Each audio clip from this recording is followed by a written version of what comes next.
Good evening. Today is September 11th, 2019, and I want to welcome you to the first episode of the Warriorology Academy. My name is JP McMichael, and I am the owner of Catalyst of Change Associates. I'm a 22-year law enforcement veteran, the owner of Catalyst of Change Associates, and I was also a responder to the Pentagon on 9/11/2001. Today is a day that is very somber for me. It pretty much changed my life as I knew it at that point. 2 years after my response to the Pentagon on 9/11, I almost took my life. Anyone that's seen me speak around the United States or in Canada has heard the story. It was an October morning. I sat by myself. I wrote my note. I apologized to everyone in my life for how I've been acting, for the changes they had seen in me, and for what I was about to do. At that point in October of 2003, I could no longer deal with the pain, the not sleeping, not eating, and having to put on a face to go to work every day to make everyone believe that I was okay. Because at that point, asking for help was not an option for me. And even today, we see it's not an option for many officers in their minds. As of yesterday, we had 142 documented law enforcement suicides.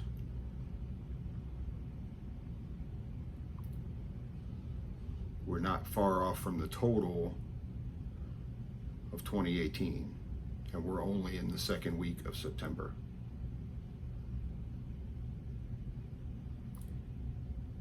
Having stood at the edge of the abyss on that October day in 2003, not seeing any hope for myself, not seeing that I had any value,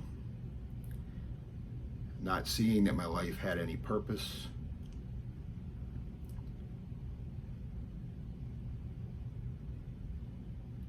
I created this company to do my best to ensure that nobody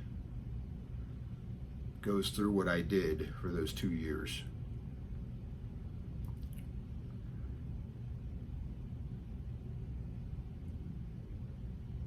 About 6 months before that day in 2003, my wife at the time left. She could no longer deal with me, with the withdrawal, with the silence. I would literally come home from work, go up the stairs, and lock myself in a room. I did all that I could, day in and day out, to put on my face, to put on my act at work. And when I got home, I did not have the energy to do it anymore.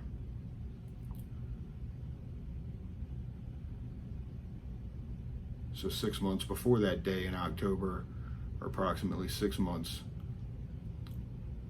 she said, "I can't deal with this anymore," and she left. My family did not know. Nobody knew. Not only was I dealing with the PTSD, with the depression, but now my wife had left, and I felt like I had failed at everything in my life. I didn't tell anybody that she had left. And anytime anybody would ask, I would make up an excuse as to where she was or what she was doing. I was not a very big social person at that time anyway, so it wasn't a It wasn't like I had tons of people knocking on the door trying to figure out what was going on.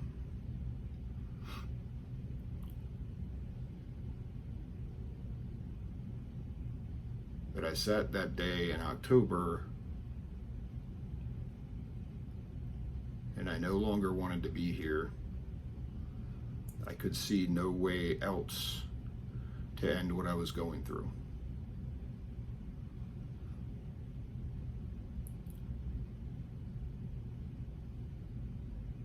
The purpose of starting Catalyst of Change Associates was to ensure that no other officer had to go through that again. No other first responder, no military veteran, anybody that I was fortunate enough to cross paths with.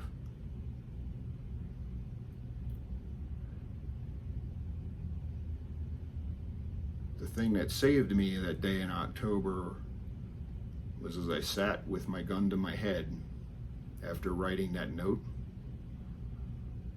I saw my wife. And I knew, for some reason at that moment, that if I pulled that trigger, everyone would blame her for what I did. What I did had nothing to do with her. What I thought about had nothing to do with her. Her leaving that day, months before, was because of me. We oftentimes want to see the best in everybody, and we want to deny the fact that anyone in our lives could contemplate ending theirs.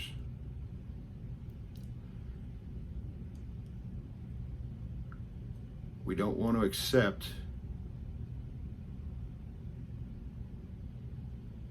that people in our lives could be going through depression, that they're struggling, and that they're dealing with mental illness.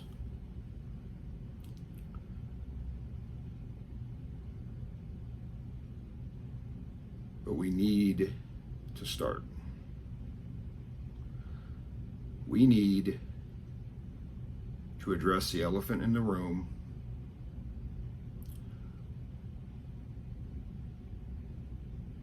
We need to begin to ask people when we see them and we see that they are going through things, we need to stop and ask, are you okay?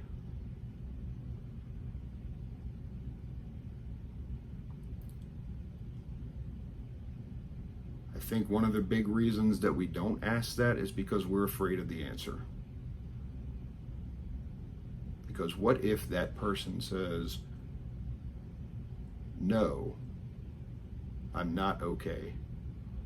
Or if you ask them, are you contemplating suicide? And they say yes.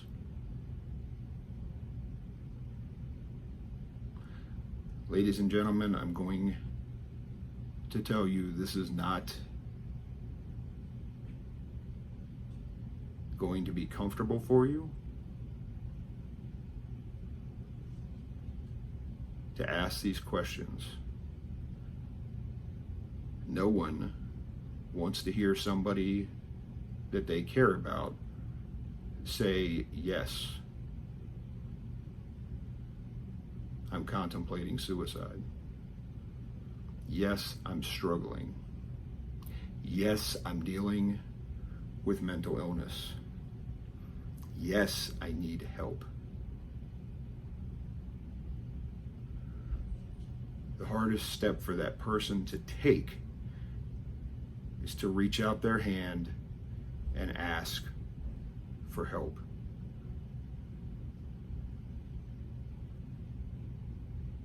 And when they do, you need to be there to grab it and to pull them up.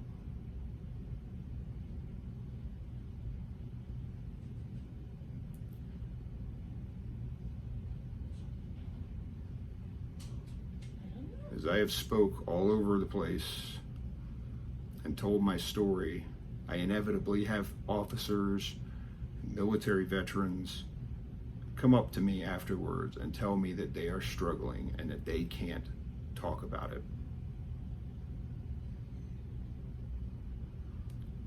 In 2019, we should not have officers and military members that feel like they can't go and ask for help because of the things that they have seen, the calls they have responded to, the battles they have been part of. This should not be occurring. When we have people in our departments, in our units, that have cancer, no one's afraid to ask them about it. No one's afraid to show support for them. So why, when someone is struggling because of the stuff that they have seen or the calls that they have been on, do we walk away?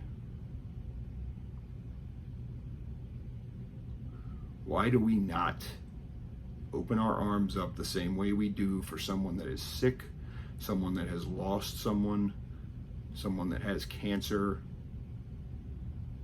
and wrap our arms around them and give them the same support?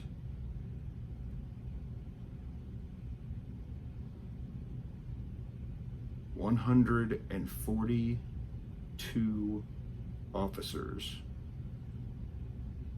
have completed suicide this year, and we are in the second week of September.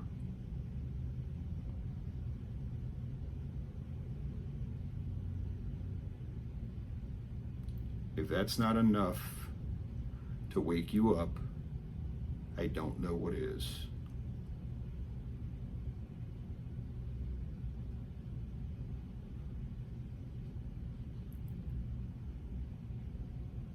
It is time for us as first responders, members of the military, and as those in the mental health field that work with us in those other fields, to call on the leadership of the agencies and the military and our representatives in government to take action on this. We need to support these men and women who put their life on the line every day, just like we did 18 years ago when we ran into the Pentagon, when we ran into the towers, when we ran out to the field in Pennsylvania.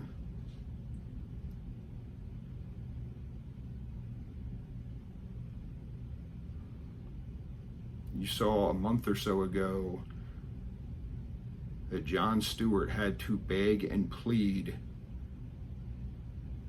to get legislation signed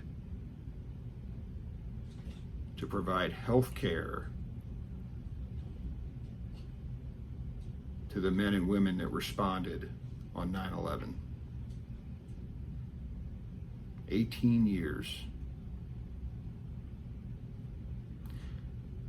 it took. And I want you to think back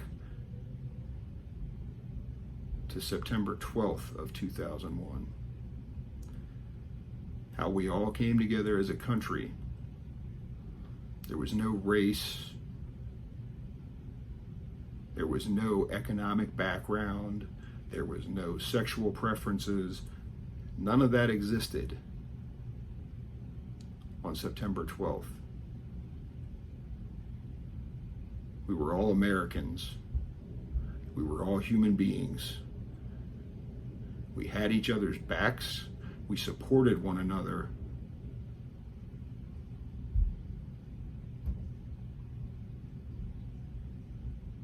But that doesn't exist right now. We need to get back to that.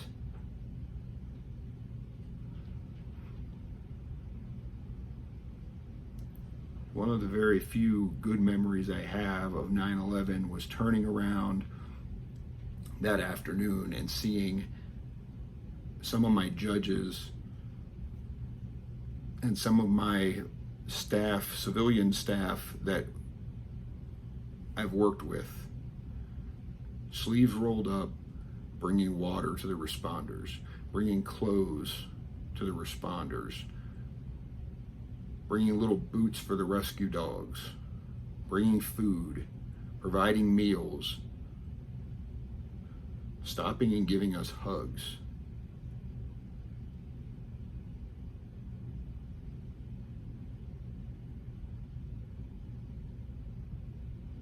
"18 years ago. Now we can't even have a conversation about politics without it turning into an argument, because people aren't allowed to have their own opinions anymore."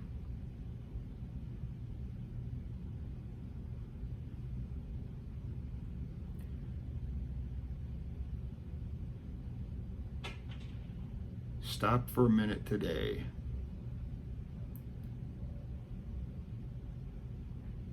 and for those of you that were alive in 2001, I want you to think back to the way our country was on 9/12/01.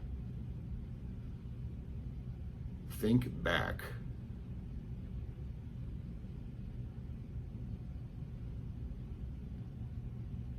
to how it was that day.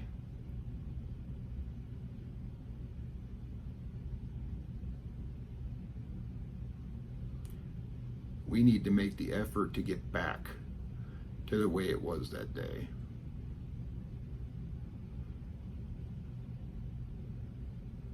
We need to get back to looking out for one another, to having each other's backs,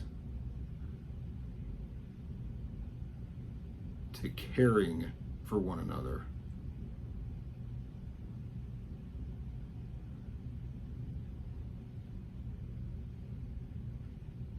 As first responders, we'll go out to a call and we will talk to somebody we don't know for 20 minutes about their problems. We'll stand in a unit of a jail and talk to an inmate for 20 minutes about their problems. But when you see one of your brothers or sisters of the badge sitting with their head down, you know, that person that's normally laughing and joking, you see them with their head down. You see tears. You can see the pain in their face. And what do?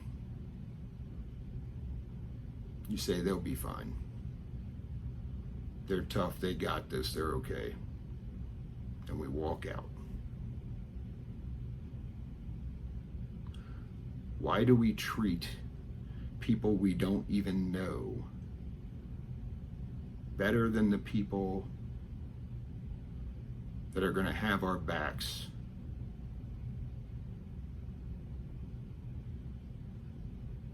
when things go bad?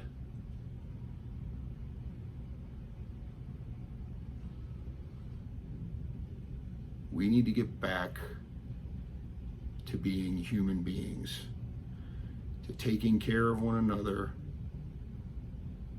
to asking, "How are you doing?" And actually stopping for 5 seconds and listening to the response, not just continue down the hall.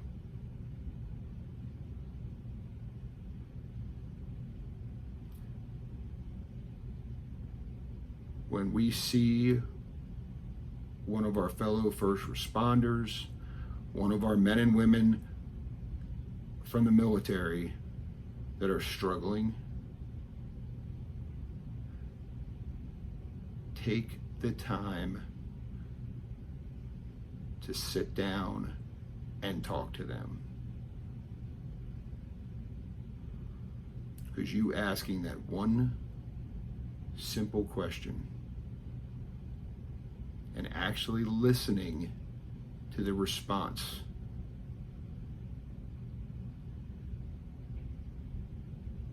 Could be the difference between life and death. It could be the difference between that person realizing that somebody does care, that there is somebody out there who cares about them.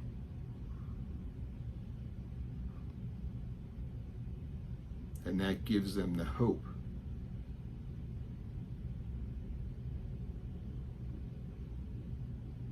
to live another day.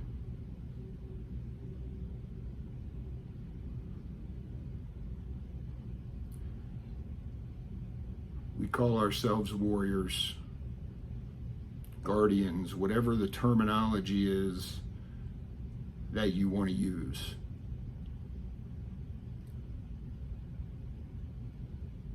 A warrior has another warrior's back. No one is left behind. We look out for one another.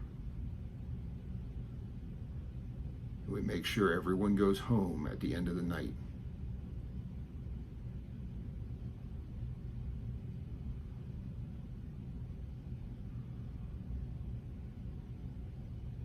So as I end this first episode of the Warriorology Academy,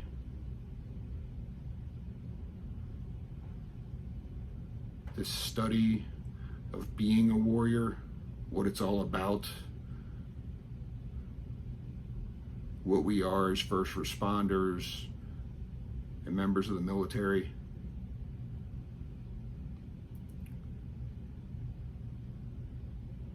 It means we take care of one another, first and foremost. That same person that's struggling could very well be the same person down the road that saves your ass when things go bad.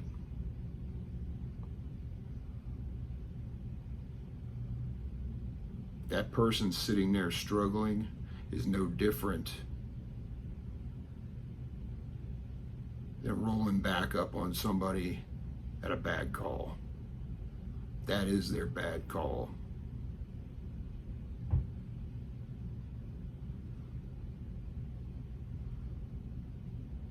Be their backup. Take the time to ask the questions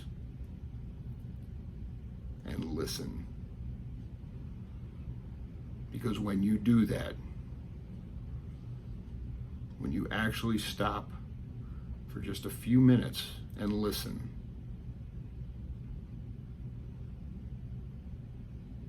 you don't have to say a word, you just listen. You give that person hope, and you give them a reason to live one more day.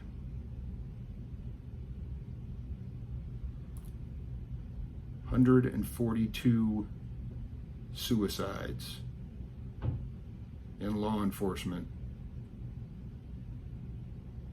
in 2019, and we are only in the second week of September.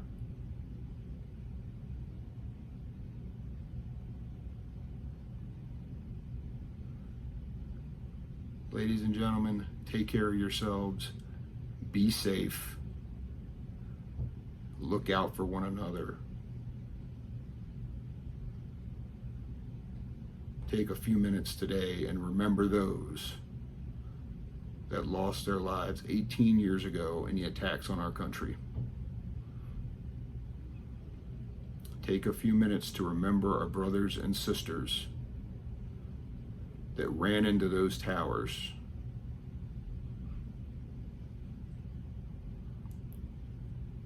that worked those sites, and that are no longer with us.